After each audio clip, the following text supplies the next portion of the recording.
కారణాల చేత ఉంటుంది. ఒకటి భగవద్ అనుగ్రహం ఉంటే మీరు ఎంత ఖర్చు పెడుతున్నారో అంతా వస్తుంది. ఎలా వస్తుంది అంటే నూతిలోకి నీరు వచ్చినట్టు. నూతిలో నీరు తోడుతూనే ఉన్నాడు, జలం పుడుతూనే ఉంది. ఎక్కడి నుంచి నీరు వచ్చింది నీకు తెలియదు, తోడడం ఒక్కటే నీకొచ్చు. అలా ఎంతమందికి ఎన్ని పెట్టు ఆ ఇంట సమృద్ధి కలుగుతూనే ఉంటుంది. దేని చేత? దేని చేత ఈశ్వరుడు ఆ శక్తిని ఇస్తాడో తెలుసా? ఆ ఇంట ఎప్పుడో ఎవరో ఒక మహాత్ముడు కాళ్ళు కడుక్కున్నాడు, దానికి ఇస్తాడు ఆ శక్తి.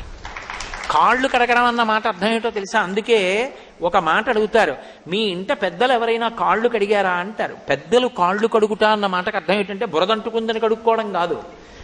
అన్నం తింటే వాళ్ళ ఇంట్లో భోజనం చేస్తే వాళ్ళ ఇంట్లో కాళ్ళు కడుక్కుని వెళ్ళిపోతారు.